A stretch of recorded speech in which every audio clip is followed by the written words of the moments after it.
அருமையானவர்களே, இந்த நாளிலும் ஆண்டவருடைய வார்த்தையை நான் இடத்திலே கொண்டு வருகிறேன்.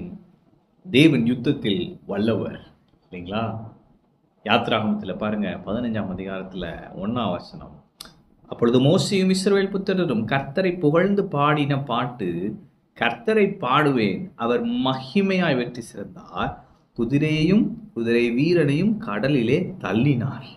3ஆம் வசனம் போட்டிருக்கு, கர்த்தரே யுத்தத்தில் வல்லவர். கர்த்தர் என்பது அவருடைய நாமம். அப்ப இந்த தேவன் நமக்காக யுத்தம் பண்ணுகிற கர்த்தர், தம் ஜனத்திற்காக வைராக்கியமாய் எழும்பி யுத்தம் பண்ணுகிற யுத்த வீரர்.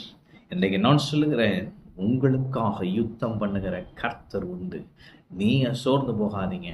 உங்களை பார்க்கல, ஐயோ இவங்கெல்லாம் பெரிய பலசாலிக, பண வர்க்கம், அவங்களெல்லாம் எதிர்த்து போராடவே முடியாது. ஆண்டவர் சொல்றாரு, உலகத்தை படைத்த நான் உனக்காக யுத்தம் செய்கிறேன், நான் யுத்தத்தில் வல்லவர். ஆமென். அப்ப இன்னைக்கு ஸ்பிரிச்சுவல் பேட்டிலா இருக்கலாம், அல்லது உங்க மனிதர் நிமித்தம் சில மனிதர்களோடு போராடி கொண்டு இருக்கலாம். கர்த்தர் சொல்லுகிறார், நான் யுத்தத்தில் வல்லவர். ஆமென். அப்ப கர்த்தர் உங்களுக்காக யுத்தம் செய்கிறார். நீங்கள் சும்மா இருங்கள், ஜெயம் உங்களுக்கு தான். ஆமென். அப்ப இங்க பாக்குறோம், 4ஆம் வசனம் பாருங்களேன், இவங்க எவ்வளவு அக்ரெசிவா ஆண்டவர் செய்யறாருன்னு. 4ஆம் வசனம் போட்டிருக்கு, பார்வோனின் ரதங்களையும் அவன் சேனைகளையும் சமுத்திரத்திலே தள்ளிவிட்டார். அப்ப அவன் சேனையும் அவன் ரதத்தையும், அவனோட பவரே அதுதான். பிசாசுடைய பவர் ஏதோ அது ஆண்டவர் இன்றைக்கு அப்படியே தள்ளி விடுகிறார். என்று காண்கிற எகிப்தியரை இனி ஒருபோதும் காண மாட்டீர்கள்.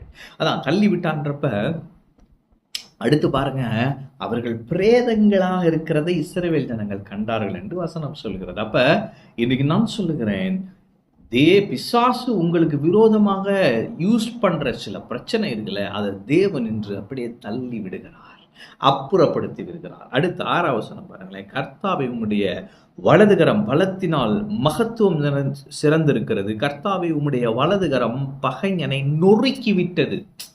நொறுக்கி சுக்குநூறாயிட்டார்.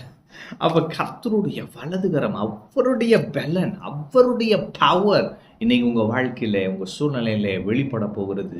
அது சத்துருக்களை நொறுக்கி விடும். அவர்கள் திரும்பி எழுந்திருக்கவே முடியாது. அப்படிப்பட்ட ரீதியிலே கர்த்தருடைய வலதுகரம் அவர்களுக்கு விரோதமாக கிரியை செய்யும். ஆமென்.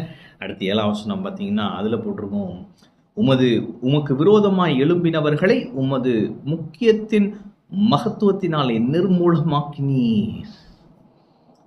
இவங்க பாருங்க, பார்வோனும் அவன் சேனையும் இஸ்ரவேல் ஜனங்களுக்கு எதிராக இருந்தாங்க. ஆனா வசனம் போட்டிருக்கு, உமக்கு விரோதமாய். அதனாலதான் நான் சொல்றேன், உங்களை தொடுகிறவன் அவருடைய கண்ணின் மணியை தொடுகிறான். அப்போ உங்களுக்கு ஒரு பிரச்சனைனா அது ஆண்டவருடைய பிரச்சனையை அவர் பார்க்குறாரு. இட்ஸ் மை ப்ராப்ளம், ஏன்னா என் பிள்ளைக்கு இது நடக்குதுன்னு பார்க்குறாரு. அதனால அவர் என்ன பண்ணுறாருன்னா அப்படி நிர்மூலமாக்குகிறார். ஒரு டோட்டல் எராடிகேஷன் பாருங்க, முழு ஜெயத்தை கொண்டு வருகிறார். நீங்க நான் சொல்லுகிறேன், கர்த்தர் உங்களுக்காக யுத்தம் செய்கிறார். பார்வோன்றப்ப அடிமைத்தனம், ஸ்பிரிட் ஆஃப் ஸ்லேவரி.